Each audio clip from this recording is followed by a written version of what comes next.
Hola, buenas, iba a decir buenas tardes porque para mí ya son tardes, se me ha hecho eterna la mañana. Buenos días, con el gusto de saludarlos y esperar que Dios los como decían en otros lados, los bendizca mucho y que estén muy bien. Sueno a disco rayado, pero le agradezco a Dios nuestro Señor que nos da oportunidad de hacer esto y que el internet, pero sobre todo su patrocinio para que al abrir el pico esté siendo bendecido para que esto sea útil para todos. Agradecerle a nuestro flamante decanazo académico Turito, que estando atrás de cámaras hace posible todo esto. Y mi duda nada más es, ¿por qué ya se disfrazaron si la fiesta de Halloween es hasta la noche? Porque aquí los estoy percibiendo ya con sus disfraces, etcétera. Pero a lo mejor contestan, es para que tú no te sientas solo con tu propio disfraz, ¿no? Bueno, miren, varias cositas que tengo que decirles para empezar. Primero, no se enojen cuando alguien entra a esto porque pues es público, está ahí volando y no es de la iglesia, no es de los que ustedes les reenvían las cosas, incluso lo de los martes, pero uno que otro que se agrega, que se autoinvita y se mete, pues va a tener nuestros contenidos, discipulado, contexto, entonces va a oír algo, una frase y se va a sacudir. Y con amor, sin entrar a conflicto ni quererle dar explicaciones como a los testigos de Jehová, ¿para qué me quito tiempo explicándole cosas a la gente que no quiere entender? Pues simplemente lo pasamos de largo, como brincar un charquito en la calle y seguimos adelante. No se me enojen porque alguno que otro manda las manitas para abajo o algún comentario fuera de lugar. Nos concentramos con linaje, con nosotros y con los que les reenviamos esto, ya sea martes, domingos o este día. ¿Va? Bueno, porque hacen unos corajes entripados que yo digo, se me van a torcer. Bueno, ok. La otra, miren. La distribución de las tareas es la siguiente. Luego faceto, ¿no? Como en los audios matutinos. La lectura de hoy dice así. Bueno. Vamos a terminar de ponernos de acuerdo con la tarea. Vamos a liberar a Turo de que escriba, aunque lo hace muy bien, algo sobre un principio, un artículo de fe sobre un principio. Tú lo quedas liberado. Pero tu misión, que ya decidiste aceptarla, estoy como aquel que pone secretarios de Estado con nada más decirles, ¿verdad? Sí, bueno. Tu misión que has decidido aceptar es esta. Vamos a enviar todo lo que se está haciendo de las tareas de todos a tu correo. Y lo que tú nos vas a hacer favor de hacer como tu examen, como tu trabajo final, es editarlo. Entonces lo que vas a hacer, Turito, no, Turito es el decano, Turo es el apá político del decano. Tú lo que vas a hacer, Turo, es recibes todos los contenidos de las tareas que te van a mandar los alumnos y nos vas a hacer favor de editarlo. Principios bautistas expresados en artículos de fe de la Iglesia Cristiana Evangélica Bautista Linaje Escogido, Morelia, Michoacán, 2020, y empiezas. Principio bíblico, y lo que te mandaron, taca, taca, taca, taca, taca, taca, taca. Principio señorío de Cristo, taca, taca, taca, taca, taca, taca, taca, y así con todos. ¿Sale, Turo? Muchas gracias. Y cuando esté terminado, lo haces, por favor, carpeta PDF, y también se imprime, si me haces favor, para tenerlo impreso, pero también en carpeta PDF, porque eso va a ir anexado a nuestra acta constitutiva que ya tenemos. Y también, pues para darlo al pueblo, para que sepa qué es nuestro contenido doctrinal. Nelly Hermosa sigue con esto de ordenar el canal de YouTube. Yo no estoy suscrito, pero el otro día me metí que Pera está suscrita y vi los paquetitos de discipulado, de los principios bautistas del instituto, de sermones, con su portada, con la idea resumida. Maravilloso trabajo. Gracias, hija, porque así ya no parece mis libreros, sino ya se ve con un orden muy bueno. Muchas gracias, hija. Y los demás, pues siguen con su tarea, ¿sí? Miren, el primer principio vamos a manejarlos con cierto orden. El primero va a ser Biblia, no Jesucristo. Y es que si no es por la Biblia, no llegó a Cristo. Ese es el orden, ¿sí? Jesucristo es Señor, bla, bla, bla, pero si no fuera por el testigo ocular, que es la Escritura, nunca llego a Jesús. Entonces va a ser el primero. Biblia lo tiene Turito y Nati, y más sospecho que va a ser Nati que Turito, no sé por qué, pero no, ya sé que los dos van a trabajar muy bien, y Nati le va a dictar a Turito. Bueno, el siguiente es Jesucristo Señor, y ese lo tienen los Isaías, Perita e Isaías. Y yo creo que va a pasar un fenómeno parecido entre uno y otro, como con Turito y Nati, pero bueno, ahí va a estar el asunto. El tercero, así de facto, es autonomía de iglesia, porque ese es el más amplio, porque es una constitución política de la congregación. Por eso tiene mucha riqueza, no porque los anteriores no, pero este tiene mucha riqueza. Ahora, recuerden que la tarea es ver los videos, transcribir el rollo y agregar de su cosecha. Claro, en el video podrán depurar lo que no tenga trascendencia, pero lo de peso específico se transcribe y le agregan de su cosecha si es el caso. Autonomía de iglesia lo tienen Yolis, Miss Yolis y Pera Mamá. Sigue sacerdocio del creyente. Sacerdocio del creyente. Felicidades, Pablo, te tocó. Pablo anda medio disperso porque es aguacatero y va allá a la sierra donde tiene sus terrenos y está viendo la cosecha, todo eso, y se nos pierde porque allá no llega el internet.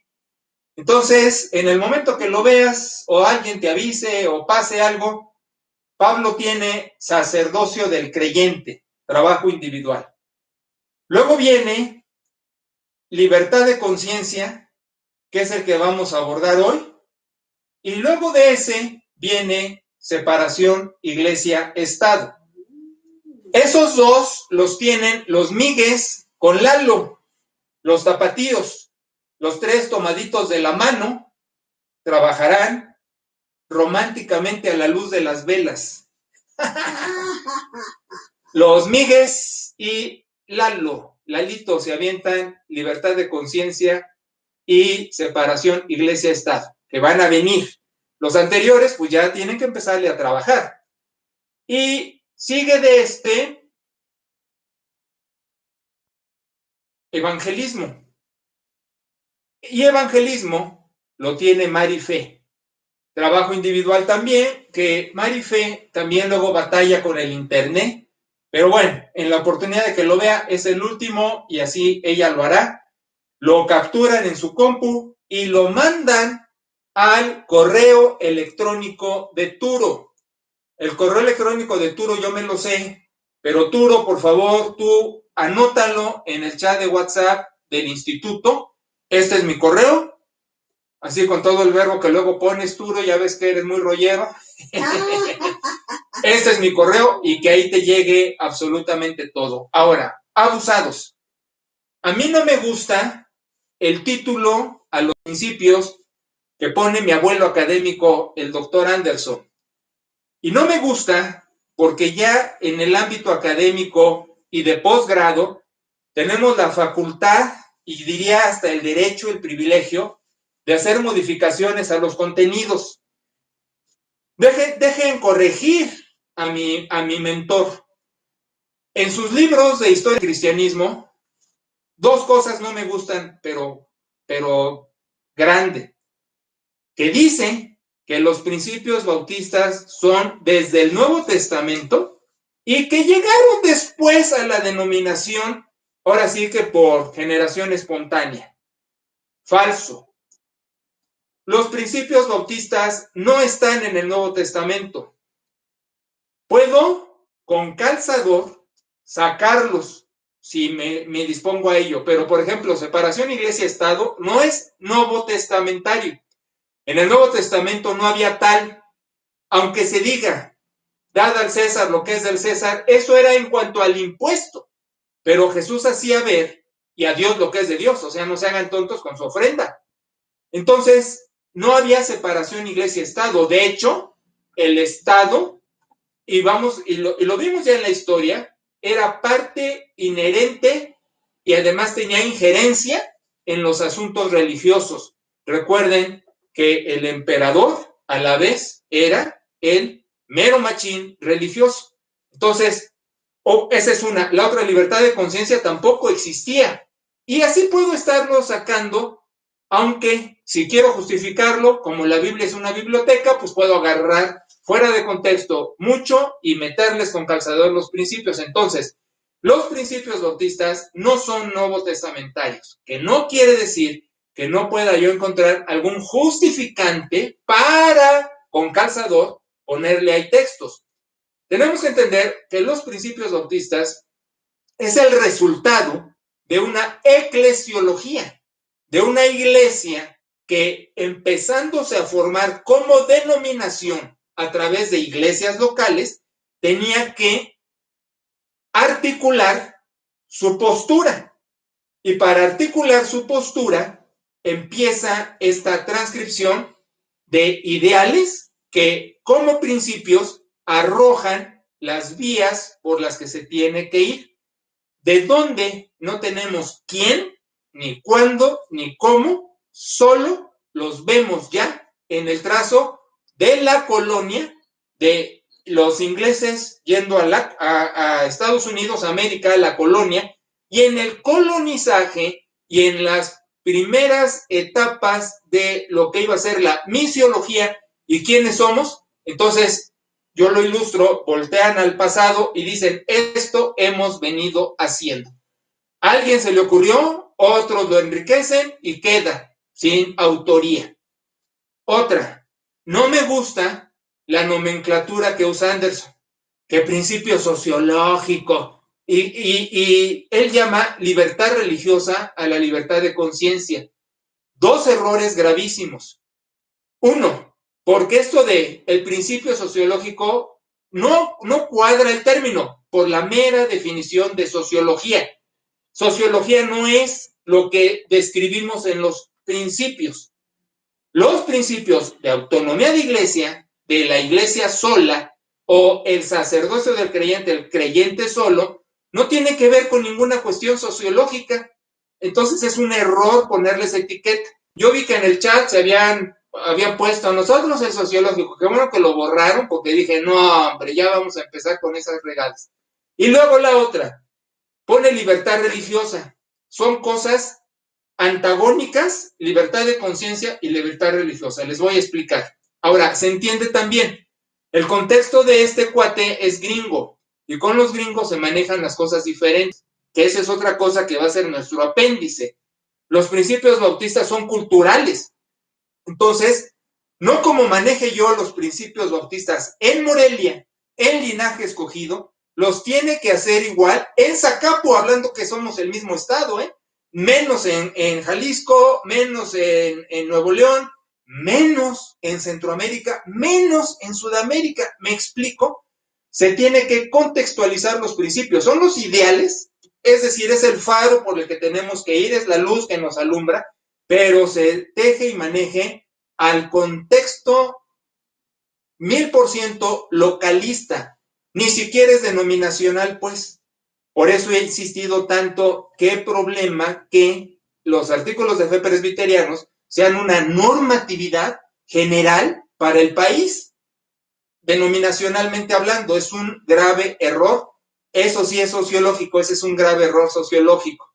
Ahora, libertad religiosa quiere decir, y les voy a poner el ejemplo para que se den cuenta lo diferente de cómo lo maneja en Gringolandia y cómo se maneja en México, Libertad religiosa sería esto, que en las escuelas públicas entraran los curas y dieran catecismo y no nos dejaran entrar a nosotros porque son mayoría.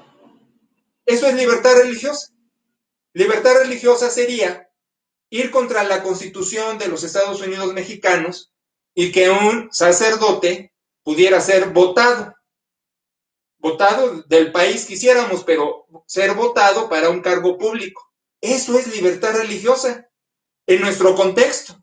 Entonces son cosas totalmente diferentes como lo vamos a ver ahora. Entonces, mucho cuidado cuando leen que hay que leer. Yo leo permanentemente, soy un lector consuetudinario. A veces leo 3 libros simultáneos, pero no novelas, o sea, académicos de formación. Pero el punto es, como cuando comes pescado, que le quitas la cabeza, la cola, las espinas. Cuando lees, hay que saber qué lees, quién es, qué contexto trae, qué influencia académica trae, para quitarle las espinas y quedarte con la carnita, no todo lo que se lee nada más se pone. Por eso soy muy celoso también de poner los créditos. Siempre se tiene que poner créditos. Si se dan cuenta, yo menciono quién hace las cosas, quién hizo tal, quién escribe tal. Es imprescindible acreditar. Por eso también quiero que en su transcripción de los videos pongan el crédito. Contenido obtenido del video tal, de la clase tal, por el maestro fulano de tal. Ahora, si le agregan y son originales, pues eso no tiene que ponerse crédito.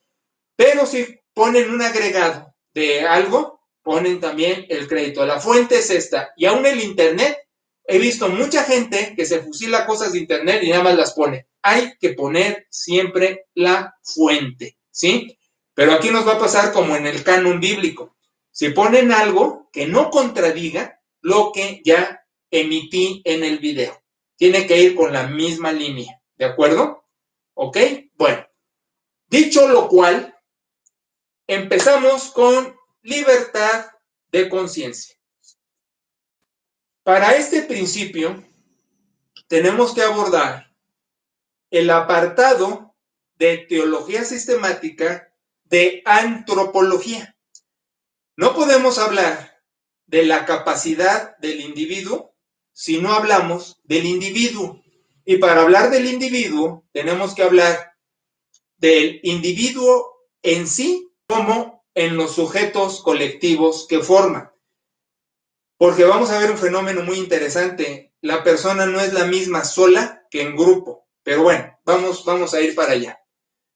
Entonces, entramos en antropología. Al entrar a antropología, primero hablamos del Adán. Y hablar del Adán, hablamos de la humanidad. En la revelación veterotestamentaria, el postulado fundamentalista dogmático ha sido la creación individual. Incluso el mito del Génesis lo presenta así en su descripción del nacimiento de Caín, Abel, etc. Ahora, recuerden la jerga que estamos usando. Ya les expliqué en videos anteriores, solo les recuerdo por esta ocasión, pero no lo voy a estar haciendo a cada rato porque si no, ¿para qué lo hice ya? Y para qué ya tienen la formación. Mito es una palabra que fuera del contexto teológico quiere decir mentira. Es una palabra griega. Se usa precisamente para la filosofía griega, la mitología. El mundo maravilloso mitológico, que son las mentiras sobre las deidades paganas y su mundo etéreo, ¿ok? En teología no la usamos así. En teología, la jerga propia de mito es un hecho aceptado que no hay manera alguna de poderlo comprobar. No es hipótesis. La diferencia de uno y de otro es lo evidente. Este está aceptado, lo otro está por aceptar. Mito está aceptado, pero es imposible su comprobación. Bien, entonces en el mito del Génesis viene la creación individualista, pero entramos etimológicamente a dos problemas. Adam y Hayá. Adam, humanidad, o sea, este cuate se llamó humanidad, no humano, humanidad. Y su vieja se llamó vida. O sea, Dios creó a la humanidad viviente. En paquete, en generación, en distribución. No les estoy diciendo que no sabemos.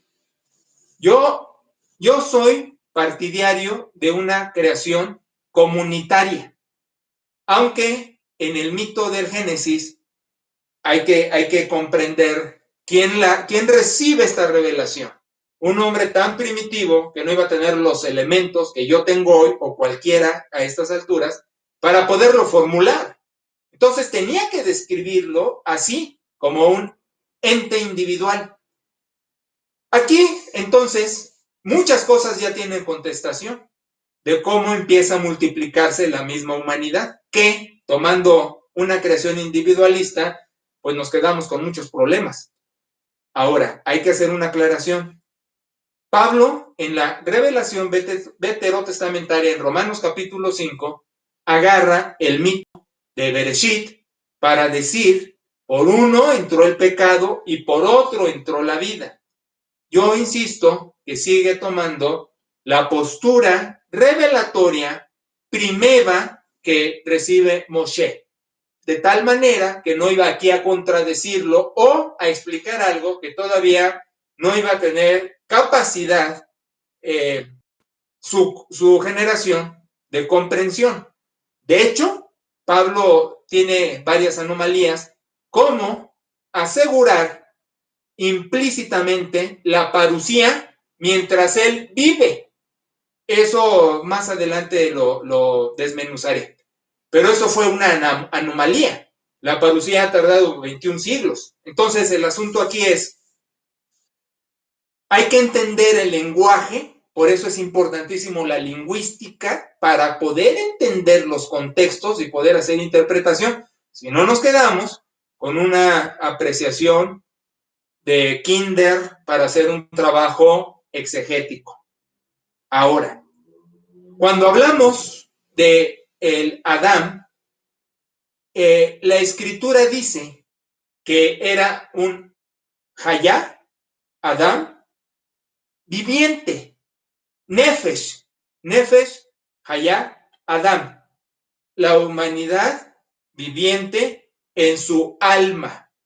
¿Qué está diciendo? Lo que hemos insistido a lo largo de todo este quehacer. El hombre es integral, no está por dicotomía o tricotomía, no es compuesto de 2 elementos o de 3 elementos, no tiene alma o cuerpo, no tiene espíritu, alma o cuerpo. El hombre es alma, cuerpo, espíritu. Es decir, no está fraccionado como la filosofía neoplatonista presenta y que está tan caricaturizado de que adentro hay un fantasmita que vuela cuando te mueres. Y sin insistir más, porque me tardo, ya lo he dicho, la necesidad de la resurrección corporal y de la transformación del resucitado a cuerpo glorificado en la resurrección y de los vivos a cuerpo glorificado, que es incorrupto y es inmortal. Luego entonces, eso mata todo eso de que hay fantasmitas volando que son nuestros espíritus o nuestras almas. Nefesh o Ruach es el hombre completo, ¿va? Ahora, recuerden que la influencia griega es lo que nos ha dado en la torre y por eso tenemos estas tricotomías. Ahora, escrituralmente también viene eso de que el espíritu del hombre y todas esas cosas, y lo van a ver ahí en los pasajes. Recuerden que eso es traducción de algún inteligente que quiso hacer el mejor papel y lo traduce con su prejuicio que va a describir precisamente su influencia neoplatónica y por eso está traducido así.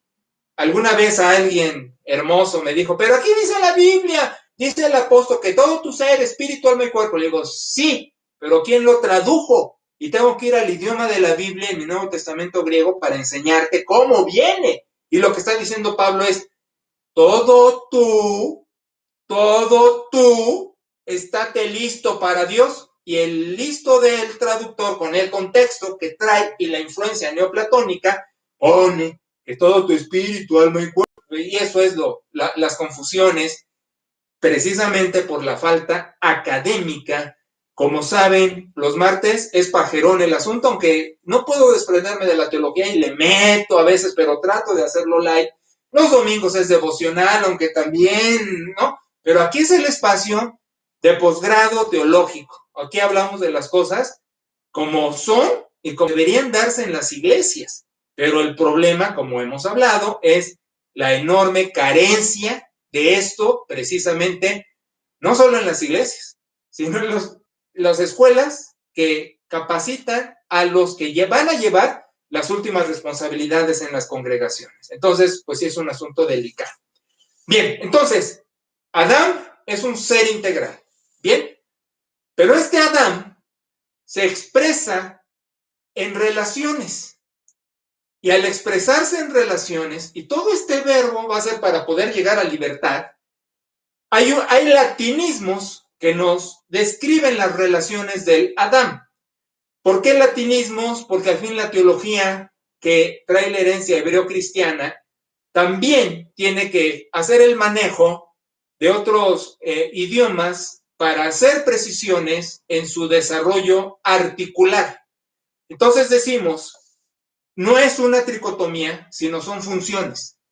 En el Adán hay noticia, hay fiducia y hay ascensus. En teología decimos, el ascensus del Adán es su capacidad de razonar, el intelecto. La fiducia es su capacidad de aspirar al sumo bien, a lo sumo bueno. Y la noticia es la capacidad de su interacción con su medio ambiente.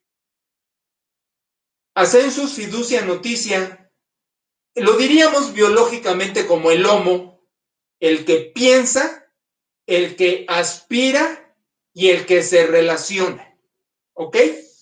No me meto a los homos, pero lo ejemplifico. El homo sapiens, etc. Bien. Entonces, con eso viene más. Adán está caído. Palabra técnica, jerga teológica, el mundo cayó. Eso se llama perversión, corrupción, mortalidad. ¿Qué significa?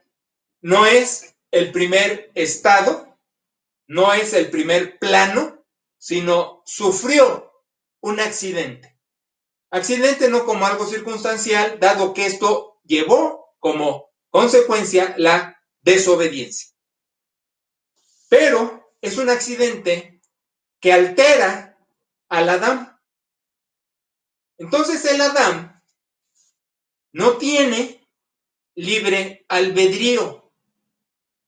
Otra palabra que viene de la filosofía, ya hemos visto a lo largo de todas estas emisiones que la teología y la filosofía van de la mano. Primero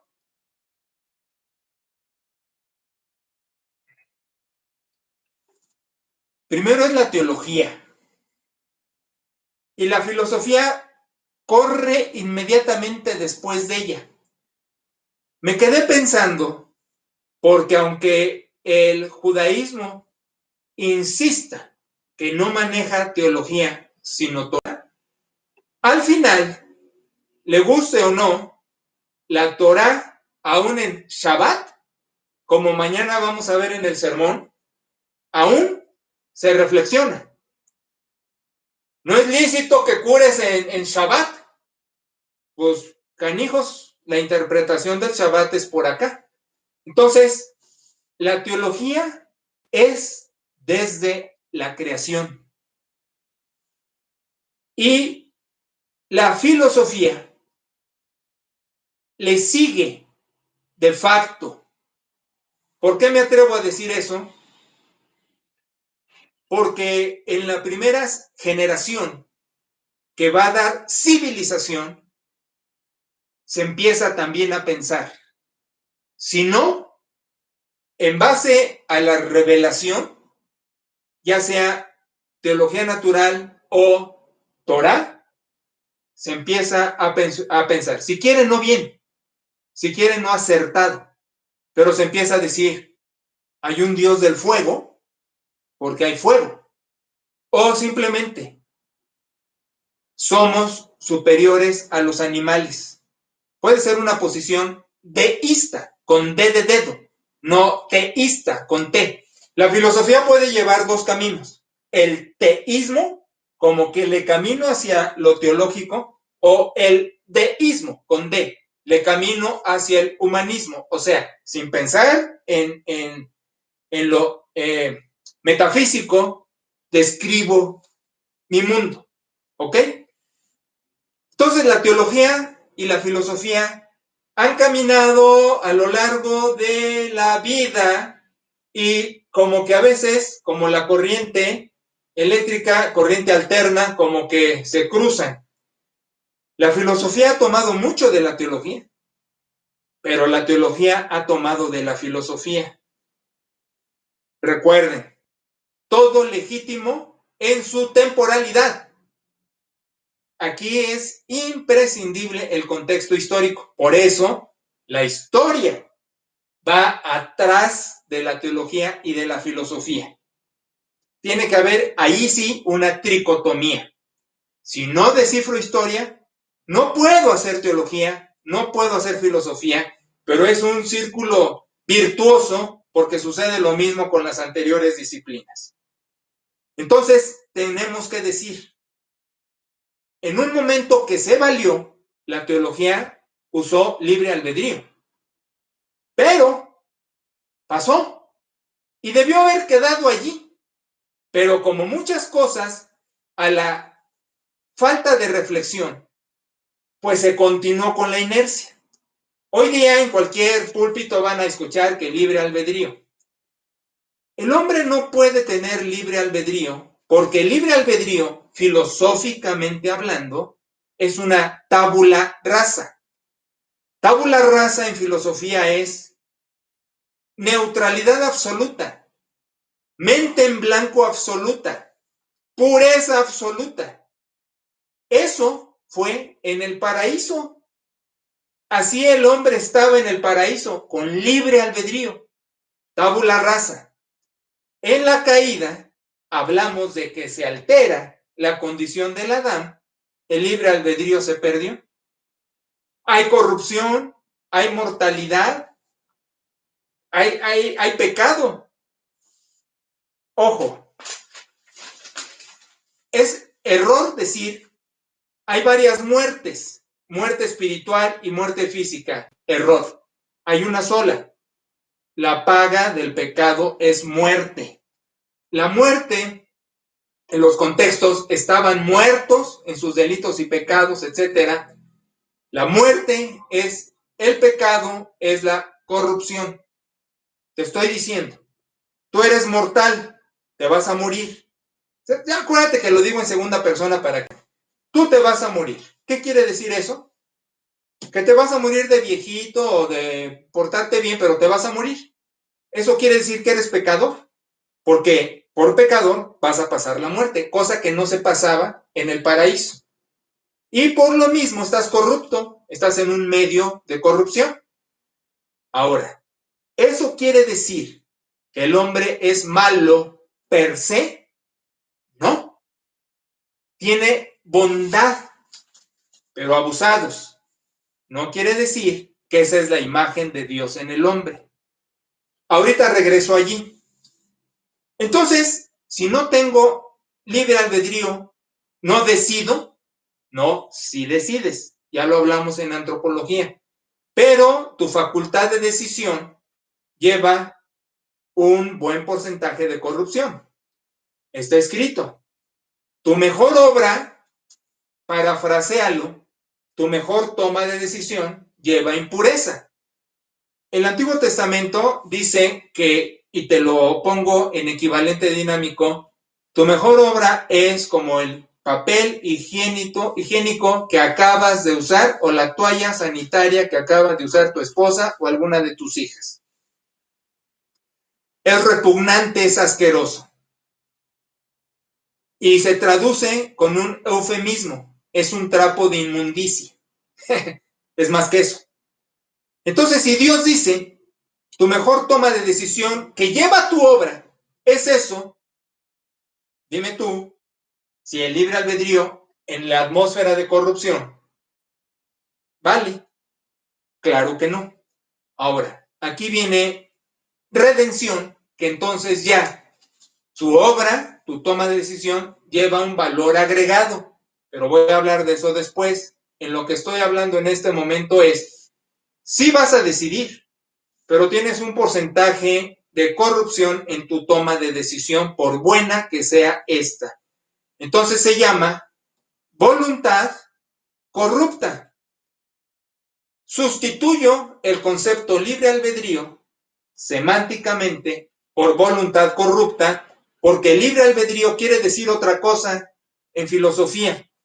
Y voluntad corrupta en teología quiere decir, no eres un títere, vas a tomar decisiones, pero aún las mejores decisiones que tomes llevan grado de corrupción. De allí que yo separo egoísmo de egolatría. Egoísmo, el valor del individuo en su naturaleza. Egolatría, la perversión del individuo por su naturaleza. También son palabras que a mi modo de ver son mal empleadas. Yo puedo decirte, sé egoísta cuando cuidas tu alimentación, haces ejercicio por el valor de tu naturaleza. Pero digo, no seas ególatra de que te creas mejor que todos, que te creas que vas a ser más rico que nadie y vas a ver a todos por abajo del hombro, que no te importa la humanidad, etc. Esa es la diferencia. Ahora, tu toma de decisiones van a llevar, quieras o no, grado de corrupción porque estás caído, estás en el mundo caído. Pero manifestará bondad porque también el hombre tiene la capacidad de lo bondadoso, aún en un plano de corrupción. Pero esa bondad también está corrupta porque puede llevar egolatría para que me vean, para sentirme bien. ¿Me explico? Ahora, Imago Dei, imagen de Dios, que el tomismo, ya lo vimos en la Edad Media, en la escolástica, y lo vas a oír en púlpitos, es que el hombre piensa, el hombre es moral, por eso es imagen de Dios. Si eso fuese la imagen de Dios, qué poco Dios tengo, porque si lo comparo con mis sentimientos o aspiraciones, qué reducido queda. Y el Señor es mucho más que la caricatura humana caída. Imago Dei, la imagen de Dios en el hombre, que en la revelación veterotestamentaria vienen dos términos, tohu babohu. Suena raro, ¿eh? Tohu babohu, pero quiere decir imagen y semejanza, son sinónimos.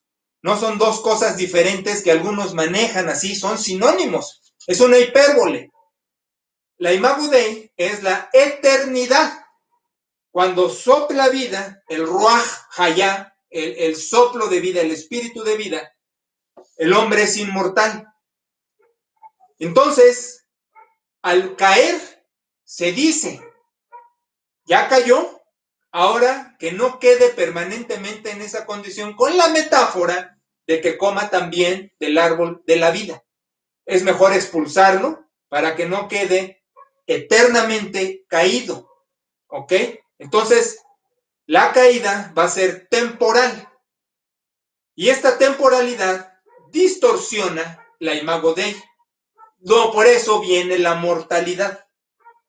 Al llegar la mortalidad, el hombre ha pervertido la Imago Dei.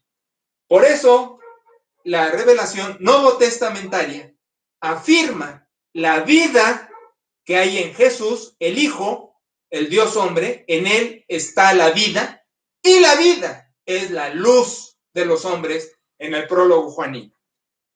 Por eso vengo a darles vida, y vida de calidad. Hasta ahora existen como vegetales, como animales, pero vengo a que restituir la vida eterna que empieza desde aquí, como dije el martes en el discipulado, para siempre, pero es otra clase de vida. ¿Ok? ¿De dónde? Y entonces, tu actuación, en base al census, fiducia, noticia, ya va a llevar un valor agregado. Este valor agregado es el poema, dice en griego, el poema de tu actuación para agradar a Dios. Entonces ya las obras, las tomas de decisiones llevan el valor agregado de la redención.